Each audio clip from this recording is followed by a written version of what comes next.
Nous rêvons tous d'avoir une belle peau saine et éclatante, mais est-ce une question de génétique ou le fruit de bonnes habitudes? Aujourd'hui, nos experts vous dévoilent leurs conseils pour vous sentir bien dans votre peau.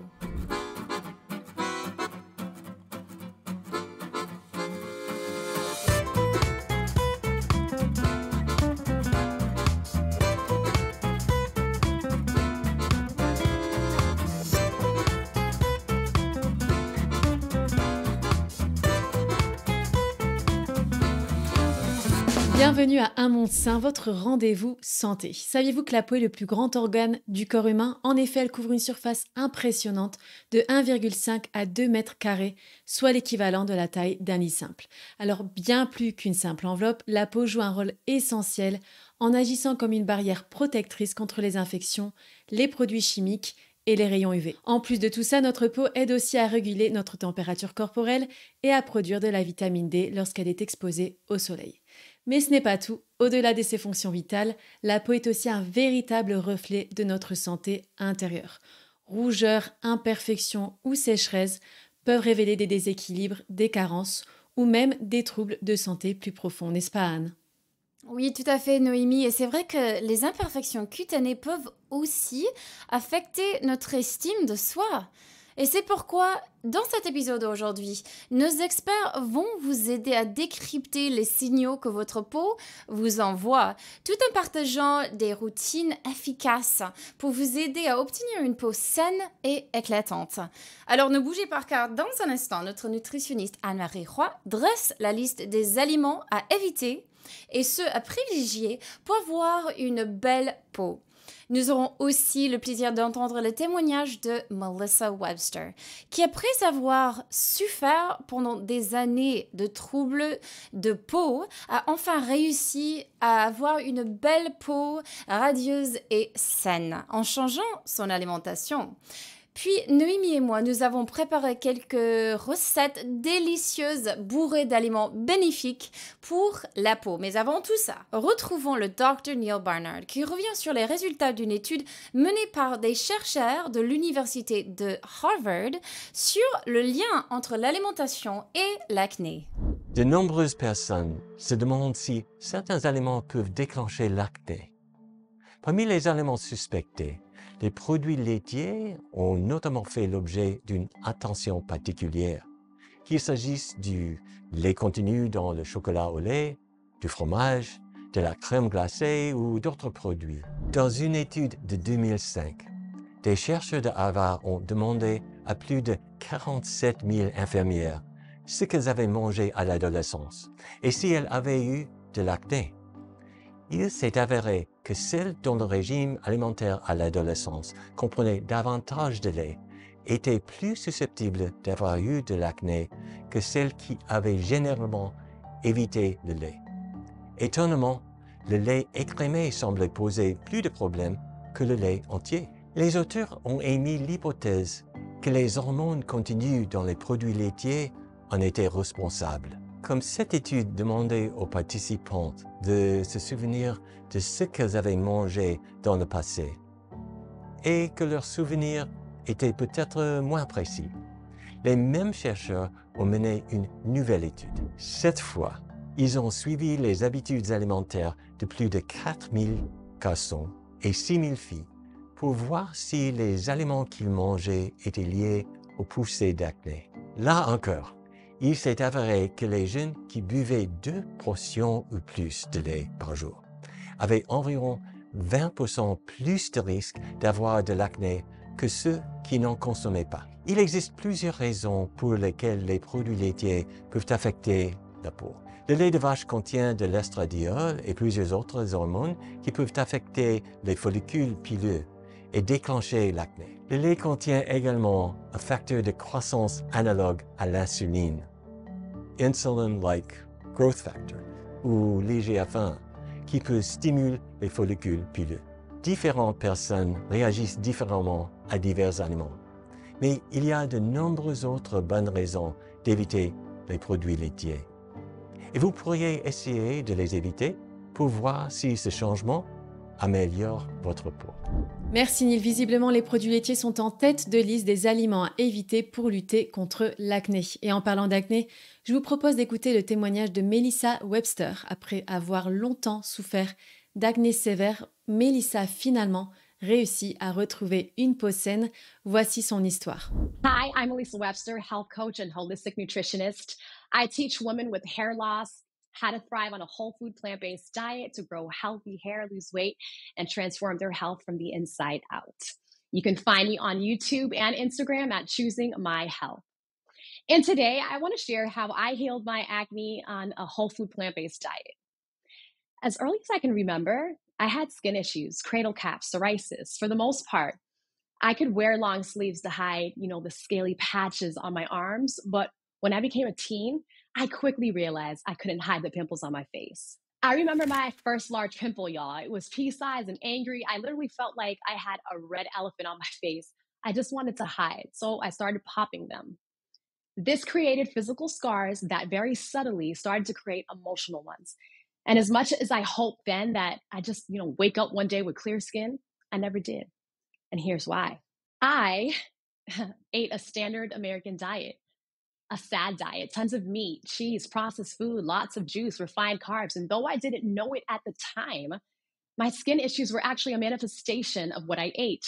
And they caused several major things to happen. Two for sure that were at the root of my acne. And I'd say a lot of diseases: inflammation and constipation.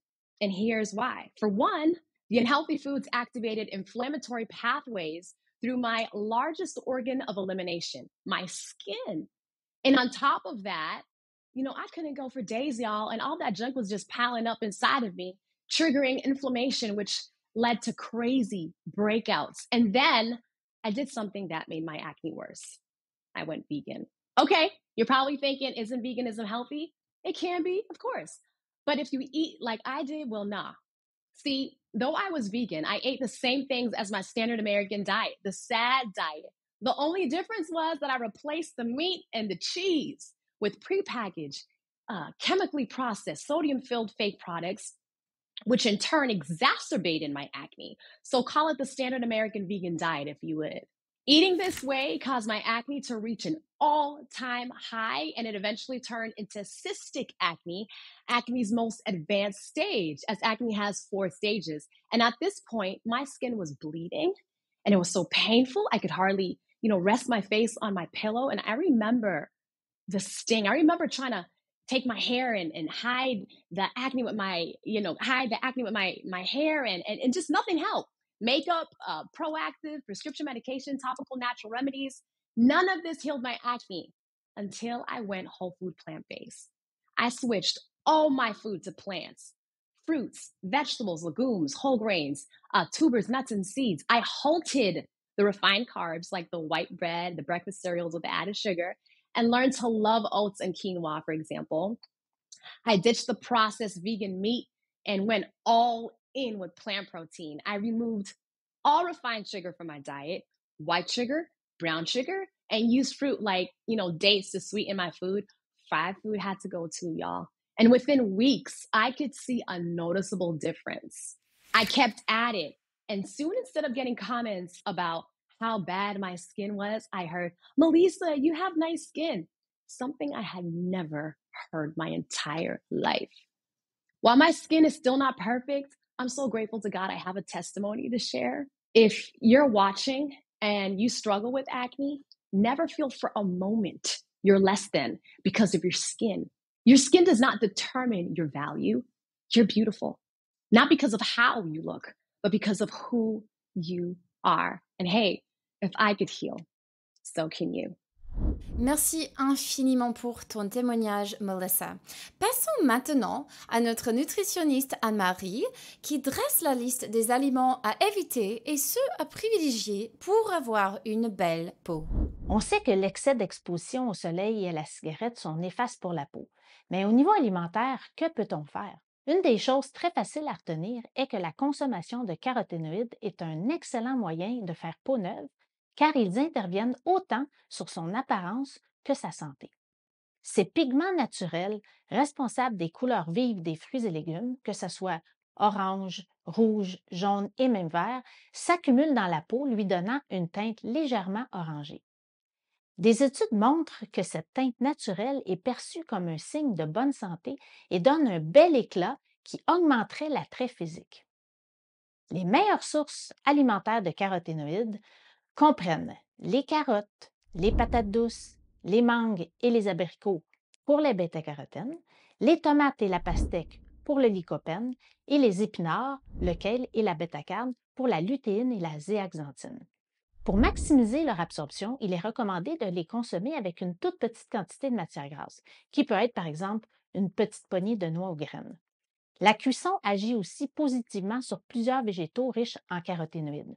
Alors, n'hésitez pas à les manger étuvés ou d'en ajouter dans vos casseroles, vos soupes ou vos sautés. Qui aurait pensé que de manger des carottes et du kale nous rendrait plus séduisants? L'autre élément à retenir est l'importance du collagène pour la peau. Le collagène est une protéine et représente environ le 3/4 du poids sec de votre peau. Il offre un soutien structurel à la peau, contribue à lui donner du volume et à réduire l'apparence des ridules et des rides. Son rôle est finalement de tout maintenir en place, quoi. Nul besoin de payer cher pour des suppléments, ce que vous mangez a un effet sur la production de collagène. Les acides aminés sont nécessaires à sa production et on les obtient en mangeant plusieurs protéines végétales, comme le tofu, le tempeh, les edamames, ainsi que les légumineuses comme les haricots, les pois ou les lentilles. La consommation de champignons, de noix et graines, de grains entiers et même certains légumes contribue aussi à l'apport en acides aminés. En plus des protéines, il y a la vitamine C qui joue un rôle important puisqu'elle est un cofacteur essentiel aux enzymes nécessaires à la production du collagène. Tous les fruits et légumes contiennent de la vitamine C, mais les meilleures sources alimentaires sont les agrumes, les poivrons, les fraises, les kiwis et les tomates. En parallèle, la consommation régulière d'aliments riches en caroténoïdes et en vitamine C permettent de réduire l'inflammation chronique et agissent comme antioxydants efficaces, protégeant la peau contre la dégradation du collagène, les effets des rayons UV et le stress oxydatif, qui sont tous responsables du vieillissement prématuré et des dommages cutanés. En intégrant ces aliments dans votre alimentation, vous offrez à votre peau une protection naturelle tout en rehaussant sa beauté. Merci Anne-Marie pour ces recommandations. Il semble encore avoir trop peu de personnes qui font le lien entre ce qu'ils mangent et les troubles cutanés qui peuvent en résulter. Mais vous savez quoi? Manger sainement ne veut pas forcément dire faire des compromis niveau goût. Et Anne est là pour le prouver avec une recette de beauty cookies. Aujourd'hui, on réduit naturellement les rides en mangeant des cookies. Bonjour les amis, c'est Anne de Veggie Magnifique, le blog et la chaîne YouTube qui partagent un mode de vie sainement vegan. Alors, de quoi je parle? Réduire les rides en mangeant des cookies? Est-ce que j'ai perdu la tête? Non, notre vedette aujourd'hui, ce sont les amandes. Selon des études récentes, il a été prouvé que les amandes réduisent de manière significative la gravité des rides. J'aime bien me servir de ce genre de données, surtout si ça me permet de me donner encore des cookies. Donc, au fourneau, here we go. Aujourd'hui, on prépare des cookies au sésame et aux amandes qui vous donneront pas seulement une bonne mine, mais qui sont également plein de bienfaits pour la santé. Alors, pour cette recette, vous aurez donc besoin de demi-tasse de tahini, 5 cuillères à soupe de sirop d'érable, quart de cuillère à café de levure chimique, une cuillère à soupe de graines de lin moulues, une tasse d'amandes moulues, une ou deux pincées de sel, et puis plus tard, une poignée de graines de sésame pour rouler les biscuits avant la cuisson. Et puis, vous allez mélanger le tout, sauf les graines de sésame, dans un bol. Et puis, vous allez rouler la pâte en petites boules. Puis, roulez-les dans les graines de sésame. Enrobez chaque centimètre et déposez-les sur une plaque à pâtisserie. Maintenant, la partie amusante, écrasez-les avec le fond d'un verre. Mettez la plaque au frigo pendant environ 15 minutes pendant que vous faites la vaisselle. C'est ce que je fais, de toute façon. Après 15 minutes au frigo, mettez la plaque à biscuits remplie de vos succulentes bouchées au four et faites cuire pendant 8 minutes environ. Les cookies seront un peu mous lorsque vous les sortirez du four, si vous les voulez un peu moelleux. À moins que vous ne vouliez vraiment des cookies croustillants, et je ne jugerai pas. Et dans ce cas, faites-les cuire pendant environ 10 minutes. Laissez-les refroidir un peu. Je sais que c'est difficile, mais ils sont encore meilleurs une fois qu'ils ont un peu pris. Dégustez-les avec une tasse de lait de soja bien frais. Trempez bien pour un teint de rosé, les amis. Alors la prochaine fois que quelqu'un essaie de vous vendre une crème miracle contre les rides, vous pourrez dire non merci, j'ai mes cookies. Noémie, je sais que toi aussi tu as une recette à partager avec nos internautes pour faire le plein d'aliments bons pour la peau. Oui, et je vous propose de faire une salade riche en vitamine C et en protéines afin de stimuler la production du collagène. Aujourd'hui, je vous propose de faire une salade saine et équilibrée, bien entendu super gourmande, très riche en vitamine C qui permet de stimuler la production du collagène. Au menu, on retrouve poivron rouge, brocoli, pois chiches, radis, tahini, citron, bref, que du bon. Je vous montre comment faire cette salade. Dans un premier temps, coupez 2 poivrons rouges en tranches fines et un brocoli en petits bouquets. Préchauffez votre four à 200 degrés et disposez les légumes sur une plaque de cuisson. Faites-les rôtir au four pendant environ 20 minutes jusqu'à ce qu'ils soient tendres et légèrement dorés. Pendant que vos légumes rôtissent, coupez quelques radis en fines tranches. Ce petit légume est non seulement délicieux, mais il est aussi une excellente source de vitamine C. Passons à la préparation de la vinaigrette. Commencez par verser dans votre mixeur ou blender 2 cuillères à soupe de tahini et pressez ensuite un demi-citron pour ajouter une touche de fraîcheur et d'acidité. Ajoutez une pincée de sel, puis mélangez bien jusqu'à obtenir une vinaigrette lisse et onctueuse. Une fois vos légumes sortis du four, laissez-les refroidir légèrement, puis transférez-les délicatement dans un bol à salade. Ajoutez ensuite les pois chiches cuits dans le bol, ils apporteront une source de protéines végétales et une texture croquante à votre salade. N'oubliez pas d'ajouter les radis tranchés, puis mélangez le tout. Dernière étape, versez la vinaigrette crémeuse au tahini et mélangez à nouveau pour bien enrober tous les légumes. Il ne vous reste plus qu'à servir votre salade pleine de fraîcheur et une excellente source de vitamine C. Merci Noémie pour cette recette originale. Comme nous l'avons vu, lorsqu'il s'agit de prendre soin de votre peau, une alimentation saine peut vraiment faire la différence. Nous espérons que cet épisode vous a inspiré à prendre soin de votre peau, mais aussi de votre santé en général. Si vous avez des questions pour notre équipe d'experts, partagez-les dans les commentaires ci-dessous ou sinon sur les réseaux sociaux. On ne manquera pas d'y répondre. Rendez-vous la semaine prochaine pour un épisode sur comment se maintenir en forme après 50 ans. Si cet épisode vous a plu, merci de nous soutenir en cliquant sur le bouton j'aime et de vous abonner à notre chaîne YouTube Le Comité des médecins. N'oubliez pas de cliquer sur la cloche de notification afin de ne manquer aucune de nos prochaines vidéos. À bientôt pour un prochain épisode.